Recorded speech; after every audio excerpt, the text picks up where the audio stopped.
You know, there's a way the man's consciousness is built. The man's consciousness is built such that he has an active consciousness and a passive consciousness, or a subconscious aspect. A man's true life is in his subconscious. As you are seated here now, let me give you an instance. If you hear a loud bang outside, your first response, I can assure you, will be fear. Before your brain begins to process what that sound is, who you are inside will respond before your brain responds. You hear a bang outside, fear, the fear that will hit you. If it is close, there will be chaos here. Before we say what is happening, some people will be standing at that door and they will start asking themselves how they got there. The reason is because that aspect of them that is not always expressive is the most powerful aspect of them. It is when things happen suddenly that you find their reality. As you are seated here now, if you come home and they just give you a bag full of money,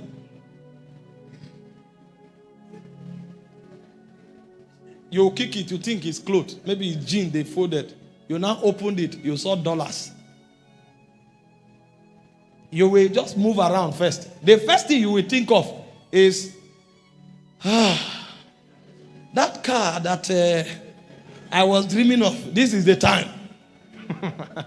Or you start thinking, that thought is your real consciousness. You may stand and tell God that, Lord, if you bless me, you know what I will do. He said, God is not hearing what you are saying only. God is reading your subconscious. Because that's your reality. And so if you check your life carefully and you are a student of your spirit, roll back to 5 years ago, to 10 years ago, you will discover everything you are now is what your subconscious mind was 10 years ago. Nobody just appears. All of us are a product of a programming of our soul.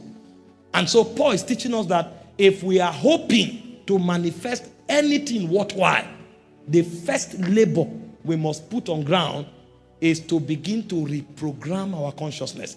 And the way you reprogram your consciousness is through words and through pictures. Those are the two things that reprograms your consciousness. Words and pictures. If you want to be wealthy, if you want to be powerful, if you want to be holy, it's possible.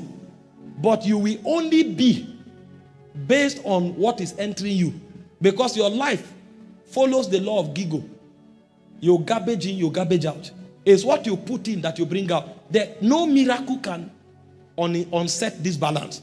Even if a miracle happens to you, your consciousness will bring you back to status quo. That's why you can give $1 billion to a mentally poor person. Check him after 2 years. Instead of investing that money to become better, he will use that money to create problem. He'll give 100 million to a poor man. He marries 3 wives immediately. That's where he will start from. And then he will go and buy 4 cars that he doesn't need.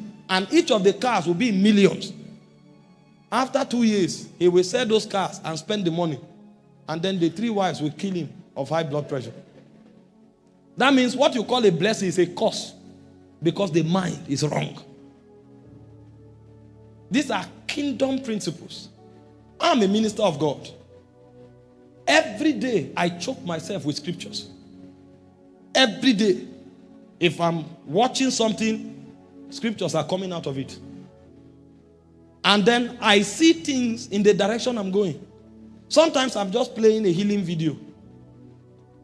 Not because I'm not even hearing. I'm just seeing how people are standing up from wheelchairs.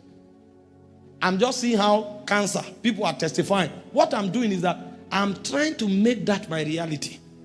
And if I do it after a long time, if I see a crippled person, the first thing that will happen to me will not be fear. Because my mind absorbs this reality until it becomes my possibility. And if you do it for a long time, the people you are seeing doing it, they will leave the scene. You will start seeing yourself doing it. You are beginning to change your world.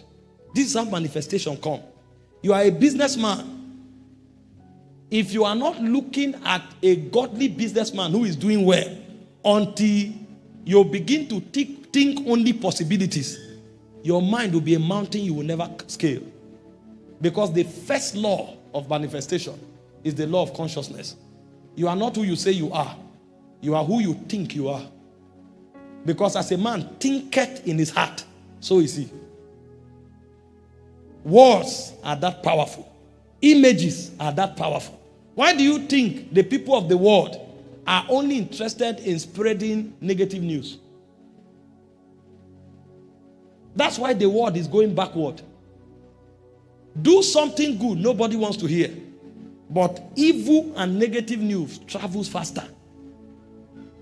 Why do you think every item you want to buy today, you'll find naked people on it?